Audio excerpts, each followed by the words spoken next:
Good morning friends. RSG education 91 में आपका स्वागत है। आज 4 अप्रैल है और मैं आप लोग के लिए मॉर्निंग करंट अफेयर लेके आई हूँ। बट आज क्लास शुरू होने से पहले मैं आप लोग से कुछ बात करना चाहती हूँ। वैसे तो मुझे पता है कि इस YouTube चैनल में मेरे जैसे बहुत सारे टीचर हैं जो कि आप लोग के लिए मॉर्निंग करंट अफेयर का सेशन लेके आते हैं। तो आप कहेंगे कि मैम, आपका करंट अफेयर में ऐसा क्या है जो मैं आपका करंट अफेयर डेली सुनूं? तो मैं आप लोग से बताना चाहती हूँ कि इस करंट अफेयर में मैं आप लोग के लिए ट्रिक के माध्यम से इसे इसी सेशन में याद कराती हूँ। अगर आप लोग को लगता है कि डेली करंट अफेयर सुनने से आपको एग्जामिनेशन हॉल में ये याद रहेगा, तो ये बिल्कुल गलत है। करंट अफेयर इजी सब्जेक्ट नहीं होता है, बहुत टफ सब्जेक्ट होता है। अगर आप इसको डेली का डेली अगर याद नहीं करते चलेंगे तो ये आपके ऊपर एक बोझ बन जाएगा और उस समय आप वैसा वीडियो सोचेंगे कि कोई आपको ट्रिक के माध्यम से सारे के सारे करंट अफेयर याद करवा दे, तो ये पॉसिबल नहीं है। बहुत सारे वीडियो बने हैं अपॉइंटमेंट का, एक्सरसाइज का, बट उसमें सारे के सारे 1 मंथ का या 2 मंथ का करंट डालना बहुत मुश्किल होता है। तो मैं आप लोग को एडवाइस यही करूँगी कि आपको डेली का डेली करंट अफेयर याद करना चाहिए। या तो इस वीडियो के माध्यम से आप इसे याद करें या तो किसी और माध्यम से याद करें, लेकिन आप डेली करंट अफेयर याद करिए। और अगर आप इस वीडियो के माध्यम से याद कर रहे हैं तो याद कराने की जिम्मेदारी मेरी रहेगी और लाइक, सब्सक्राइब और शेयर करने की जिम्मेदारी वो आपकी रहेगी। चलिए तो क्लास मैं शुरू करती हूँ। आज का सबसे पहला करंट अफेयर में क्या है? आज का पहला करंट अफेयर में दादा साहब फाल्के अवार्ड है। दादा साहब फाल्के पुरस्कार 2021 में किसको मिला? रजनीकांत को मिला, जो कि कितनवां था? 51वां था। तो इसे हम लोग बहुत आसानी से याद कर सकते हैं कि रजनीकांत एक बहुत पुराना आर्टिस्ट रह चुका है। हमारे फिल्म इंडस्ट्री में ये बहुत पुराना हीरो है, जो कि अब कितने साल का हो चुका है? 51 साल का हो चुका है। तब जाके इसको दादा की उपाधि मिली है। मतलब रजनीकांत को 2021 में जब वो 51 साल का हो गया है, तब जाके उसे दादा की उपाधि मिली है। और इससे भी पहले किसे मिला था? अमिताभ बच्चन को दादा की उपाधि मिल चुका था जब वो 50 साल का हो चुका था। तो ठीक है, क्योंकि वो उससे भी ज़्यादा अच्छा आर्टिस्ट होगा। ऐसे सारे के सारे आर्टिस्ट अच्छे होते हैं, बट इसे याद करने के लिए मैं आपको केवल कनेक्ट कर रही हूँ कि 2018 का दादा साहब फाल्के पुरस्कार किसको मिला? तो अमिताभ बच्चन को मिला जब वो 50 साल का हो चुका था। मतलब उसे 50वां अवार्ड मिला था, दादा साहब फाल्के अवार्ड। ठीक है। और 2017 में उससे पहले विनोद खन्ना को 49वां मिल चुका है। इसकी शुरुआत कब हुई थी? 1969 में हुई थी। 1969 बहुत खास ईयर है हमारे भारत के लिए। शायद आपको पता नहीं हो कि इसरो का भी स्थापना 1969 में ही हुई थी। तो आप लोग इसरो का भी स्थापना इससे याद कर सकते हैं और इसकी शुरुआत दादा साहब फाल्के पुरस्कार की शुरुआत भी 1969 में हुई थी, इसे भी याद कर सकते हैं। तो कैसे याद कर सकते हैं आप बताएंगे? तो मैं बताती हूँ कैसे याद कर सकते हैं। सोचिए कि जब इसरो का स्थापना हुआ था तो इसे का उद्घाटन के लिए किसे बुलाया गया? दादाजी को बुलाया गया। क्यों बुलाया गया? क्योंकि बड़े बुजुर्ग का ही आशीर्वाद से कुछ शुरुआत हो तो वो बहुत शुभ और अच्छा होता है। ठीक है। इसमें राशि कितनी मिलती है? 10 लाख की मिलती है राशि। ठीक है। और इसके पहले प्राप्तकर्ता कौन है? देविका रानी है। तो देविका रानी, दादाजी लोग हमें क्या करते हैं कि अगर कुछ भी चीज़ शुरुआत करना है तो किसका नाम लेना चाहिए? देवी देवता का नाम लीजिए और अपना कार्य शुरू कर दीजिए। तो दादा साहब फाल्के पुरस्कार मतलब दादाजी भी क्या चीज़ से शुरुआत की है? देविका से शुरुआत की है। तो देविका रानी को पहली प्राप्तकर्ता बन गई। सेकंड, नेक्स्ट में क्या है?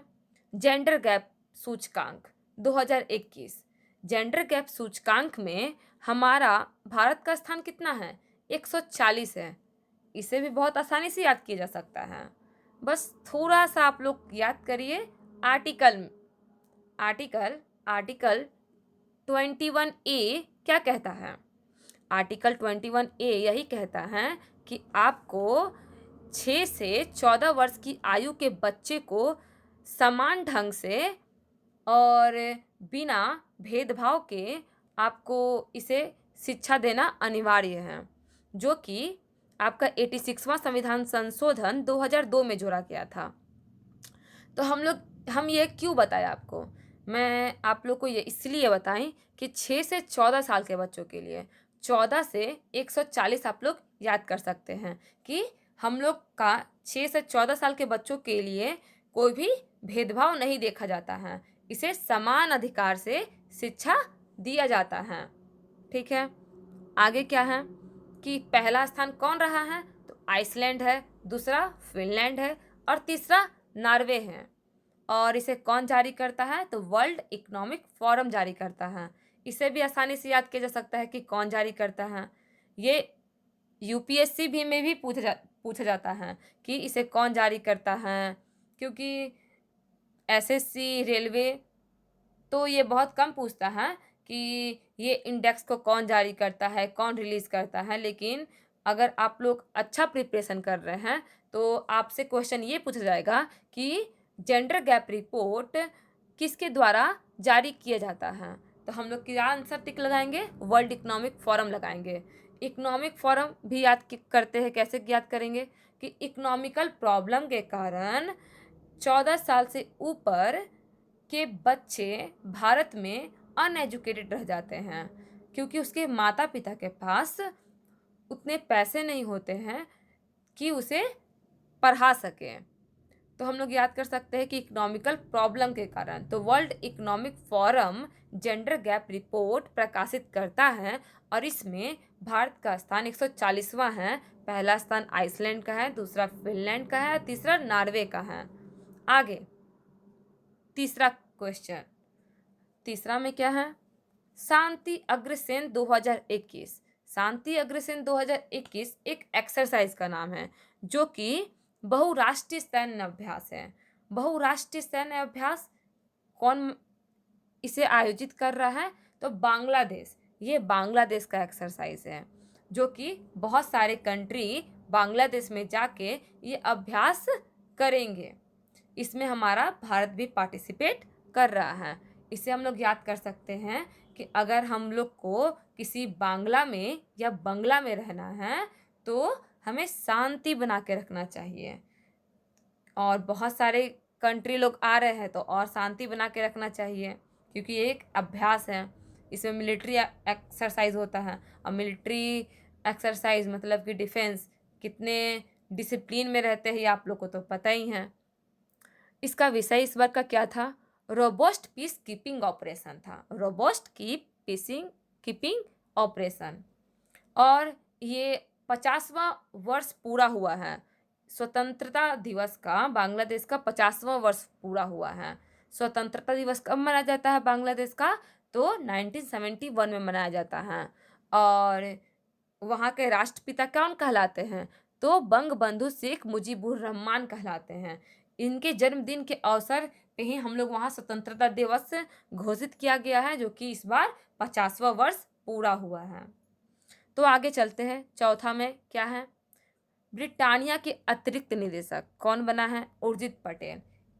तो उर्जित पटेल ब्रिटानिया बिस्किट तो आप लोग छोटा में बहुत खाए होंगे, तो ब्रिटानिया बिस्किट से ही हम लोग इसको याद कर सकते हैं कि हम लोग इसको उड़ा के पटक देते थे तो भी वो टूटता नहीं था, इसीलिए तो हमें पसंद था ब्रिटानिया बिस्किट। तो ऐसे कैसे याद कर सकते हैं? ब्रिटानिया के अतिरिक्त निदेशक कौन बना है? डॉक्टर उर्जित पटेल, जो कि कौन है? आरबीआई के पूर्व गवर्नर हैं। ये हमारे पूर्व गवर्नर हैं। आपको कमेंट सेशन में ही आंसर देना है कि आरबीआई के अभी वर्तमान गवर्नर कौन है। ठीक है, मुझे उम्मीद है कि आप इस कमेंट सेशन में इसका आंसर जरूर देंगे। ब्रिटानिया के सीईओ कौन हैं? वरुण बेरी। वरुण बेरी, इसे हम लोग याद कर सकते हैं कैसे कि हम लोग बेर बेर ब्रिटानिया बिस्किट खाते थे। बेरी बेरी नहीं होता है, घर में अगर ब्रिटानिया बिस्किट है तो हम लोग को कुछ खाने का मन किया तो बार बार हम लोग ब्रिटानिया बिस्किट ही खाने चले जाते हैं। इसका हेडक्वार्टर कहाँ है? तो बेंगलुरु। ब्रिटानिया और बेंगलुरु, ब से ब्रिटानिया, ब से बेंगलुरु, और इसका स्थापना 1892 में हुआ था। मैं उम्मीद करती हूँ कि अभी तक का आपको ये सारे के सारे करंट याद हो चुके होंगे। तो आगे चलती हूँ। क्या है 5वां में? असेंबली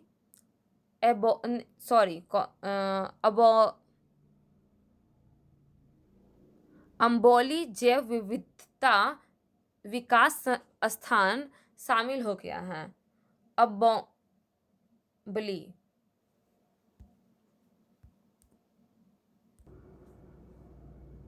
अंबोली जैव विविधता विरासत स्थान में शामिल हो गया है। विश्व विरासत स्थान में अंबोली जैव विविधता भी शामिल हो गया है, जो कि कहाँ पड़ता है? महाराष्ट्र में पड़ता है। महाराष्ट्र के सिंधुदुर्ग जिले में पड़ता है। इसे कैसे याद कर सकते हैं कि अगर हम लोग को किसी अपने राष्ट्र के बारे में बोलना रहेगा तो हम लोग बहुत बोल सकते हैं। तो अंबोली आप लोग को याद हो सकता है कि महाराष्ट्र का है, जो कि सिंधुदुर्ग जिले में पड़ता है। Next, lightweight bulletproof jacket. Lightweight bulletproof jacket किसके द्वारा बनाया गया है? तो डीआरडीओ के द्वारा बनाया गया है। डीआरडीओ, तो डीआरडीओ मतलब defence research and development organisation का काम ही ये है कि डिफेंस के क्षेत्र में वो नया नया चीज़ डेवलप करते रहता है। जैसा कि आप लोग को डीआरडीओ का फुल फॉर्म से ही पता चलता है कि lightweight bulletproof jacket कौन बनाएगा? तो डीआरडीओ ही बनाएगा, क्योंकि ये डिफेंस से ही रिलेटेड ये बुलेट प्रूफ जैकेट है, जिसका वेट कितना है? 9 kg का है। अध्यक्ष कौन है डीआरडीओ का? जी सतीश रेड्डी। मतलब कि डिफेंस में जो भी व्यक्ति काम करते हैं वह हर चीज़ के लिए रेडी रहते हैं, कभी भी हमला हो सकता है। तो हम लोग याद कर सकते हैं डीआरडीओ के अध्यक्ष कौन है? जी सतीश रेड्डी है। हेडक्वार्टर कहाँ है? तो नई दिल्ली में है।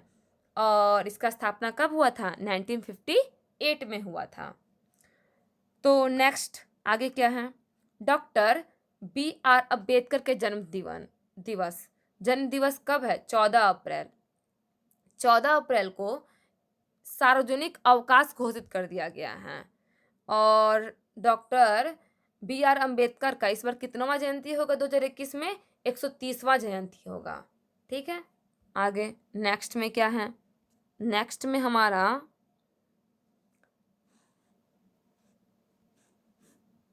नेक्स्ट में पब्लिक इंटरप्राइजेस सिलेक्शन बोर्ड की चेयरपर्सन कौन बनी है? तो मल्लिका श्रीनिवास बनी है। मल्लिका श्रीनिवासन क्या बन गई है? पब्लिक इंटरप्राइजेस सिलेक्शन बोर्ड की चेयरपर्सन बनी है। इसे याद कैसे करें? तो हम लोग कैसे, कोई अगर बहुत खूबसूरत लड़की रहती है तो हम लोग क्या कहते हैं?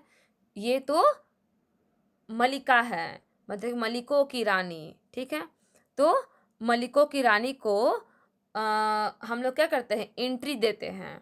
किसी चीज़ में भी एंट्री उसे आसानी से मिल जाता है। बहुत सारे पब्लिक लोग खड़े रहते हैं, लेकिन उसमें से किसको मिलता है एंट्री?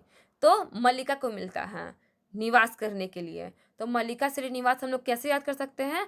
किसकी बनी है चेयरपर्सन? तो पब्लिक इंटर, मतलब पब्लिक, सारे के सारे पब्लिक में से किसको इंटर किया गया? तो मल्लिका को किया गया। ठीक है, आगे सुपारी पालन एक पुस्तक का नाम है, जिसे किसके द्वारा लिखा गया है? शैलेंद्र जोशी के द्वारा लिखा गया है। तो आप सोचिए कि कोई एक ऐसा आदमी है ना जो कि सुपारी को डेली मॉर्निंग में सलाद के जैसा खाता है, अब बोलता है कि हम इसे खाने से मेरे अंदर एक जोश आता है। तो सुपारी, शैलेंद्र और जोशी, याद हो सकता है कि सुपारी पालन का पुस्तक का लेखक कौन है? तो शैलेंद्र जोशी है। इसका विमोचन किसके द्वारा किया गया है? तो उपराष्ट्रपति M वेंकैया नायडू के द्वारा किया गया है। अंतिम और लास्ट, ये हो गया आप लोग का राजधानी और मुद्रा। इसे भी मैं ट्रिक के माध्यम से याद कराती हूँ। पहला में क्या है, रूस, मास्को, रूबल। रूस, मास्को, रूबल। देखिए, इसे एक कहानी कुछ सोचिए कि अगर कोई मास्क नहीं पहनेगा या तो हमारे घर वाले ही कोई मास्क नहीं पहनेंगे तो हम लोग क्या करते हैं, उसे फोर्स करते हैं, मतलब बल देते हैं कि आप मास्क पहनिए। फिर भी अगर वो मास्क नहीं पहनते हैं तो हम लोग क्या करते हैं, रूस जाते हैं उस इंसान से। तो हम लोग याद कर सकते हैं, बस इतनी छोटी सी कहानी से आप लोग को याद हो सकता है कि रूस का करेंसी कैपिटल करेंसी क्या है। तो रूस रूस गए, मास्क नहीं पहना, तो रूबल, बल देने के बावजूद भी वो मास्क नहीं पहना। तो रूस, मास्को, रूबल, रूस, मास्को, रूबल 2-3 बार आप लोग बोलेंगे तो आप लोग को ये याद आ जाएगा। और अगर ये भूल भी गए तो मुझे उम्मीद है कि आप लोग एग्ज़ाम सेंटर में अगर बैठेंगे तो आप लोग को ऑप्शन देख के इसे याद आ जाएगा। आगे क्या है, नार्वे, ओस्ले, क्रोन। नार्वे, ओस्ले, क्रोन। तो देखिए इसे कैसे याद कर सकते हैं कि नाव जो होता है क्या होता है, स्लोली स्लोली चलता है, क्योंकि वाटर ट्रांसपोर्ट वैसे भी एयर ट्रांसपोर्ट और रोड ट्रांसपोर्ट से बहुत स्लो होता है। तो नाव क्या है, वाटर ट्रांसपोर्ट है, तो वाटर ट्रांसपोर्ट स्लोली, तो ओ स्लो, देखिए स्लो लिखा हुआ है तो नाव स्लो चलता है। तो उसमें एक बच्चा बैठा हुआ है जो कि रोने लगा, बहुत लेट हो रहा था, उसे भूख लगा था या तो डर लग रहा था, तो वो वहीं रोने लगा। तो नार्वे, ओस्लो, क्रोन। आगे डेनमार्क, कोपेनहेगन और क्रोन। डेनमार्क, देखिए डर रहा है, एक आदमी डर रहा है, किससे डर रहा है, तो कोपेनहेगन में लास्ट में क्या लिखा हुआ है, गन, तो गन से डर रहा है। और वहीं रोने लगा, क्राई करने लगा, चिल्लाने लगा, ठीक है ना। तो डेनमार्क, कोपेनहेगन और क्रोन। आगे फोर्थ में क्या है, नीदरलैंड। नीदरलैंड, एम्स्टर्डम और गिल्डर। तो इसे भी हम लोग याद कर सकते हैं कि स्टार, देखिए एम्स्टर्डम में स्टार लिखा हुआ है बीच में। तो नीदरलैंड, जो नीडर रहता है उसे किसी चीज का डर, गिल्डर में डर नहीं लगता है और वो सुपरस्टार बन जाता है। तो नीदरलैंड, एम्स्टर्ड और गिल्डर याद हो गया। आगे बेल्जियम, ब्रुसेल्स और फ्रैंक।